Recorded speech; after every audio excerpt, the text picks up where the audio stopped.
मैं शिवाजी को जंजीरों में बांधकर ले आऊँगा। यह कहने वाले अफजल खां को छत्रपति शिवाजी महाराज ने किस तरह मारा, ये देखने के लिए पूरा वीडियो देखिए। बादशाह आदिल शाह की मां को रियासत खोने का डर सताने लगा। डर को दूर करने के लिए उन्होंने अपने सिपह सिलार अफजल खां को बुलाया। अफजल खां ने शिवाजी को रास्ते से हटाने की रणनीति बनाई और निकल पड़ा। बीजापुर और मराठों के बीच संघर्ष की एक अपनी ही दिलचस्प कहानी है।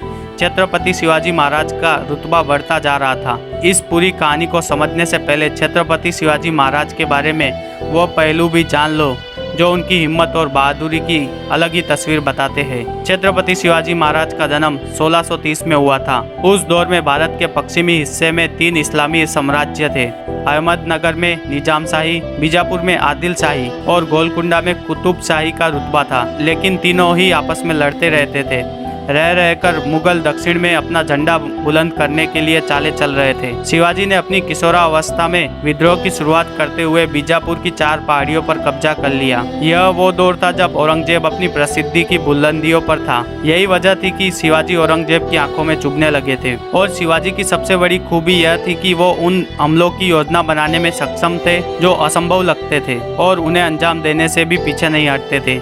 शिवाजी की सेना, उनके अनुयायी और करीबी उनके प्रति विशेष निष्ठा रखते थे, ईमानदार थे। इस बात से उनके सभी दुश्मनों को तकलीफ थी। कई ऐसी घटनाएं भी हुई जिससे यह साबित भी हो गया। बीजापुर में चले संघर्ष में शिवाजी के सबसे करीबी सहयोगी प्रभु देशपांडे ने हमले का सामना किया।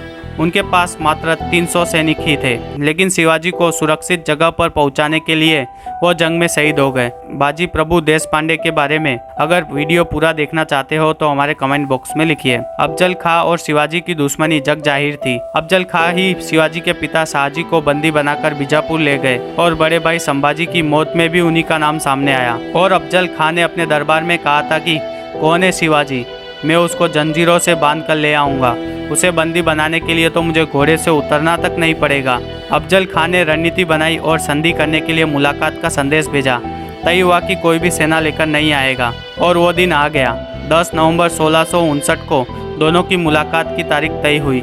शिवाजी अफजल खां की कथनी और करनी से वाकिफ था। उन्होंने मुलाकात से कुछ दिन पहले ही अपने सैनिकों को मुलाकात के स्थान के आसपास के जंगलों में छिपने को कहा। आदेश दिया कि बातचीत असफल होने के बाद बिगुल बजते ही अफजल की सेना पर टूट पड़ेंगे।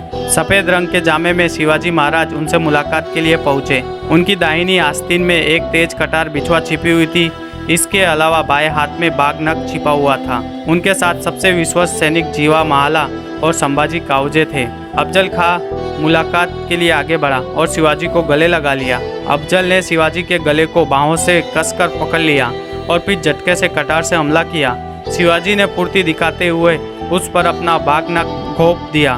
फिर अफजल पर दाहिने हाथ से कटार से वार किया। ऐसे होते ही अफजल चिल्लाकर कहने लगा, शिवाजी ने मुझ पर हमला किया है, इसे खत्म कर दो। और साथ में आए चुनिंदा सैनिक भी आगे बढ़ने लगे। इस संघर्ष के दौरान शिवाजी ने अपनी तलवार से अफजल खां को खत्म कर दिया। संघर्ष की सूचना मिलते ही शिवाजी के सैनिकों ने जंगल से बाहर आ गए और यह देखते ही आदिल शाही सैनिकों ने भागने की कोशिश की, लेकिन वो सफल नहीं हुए।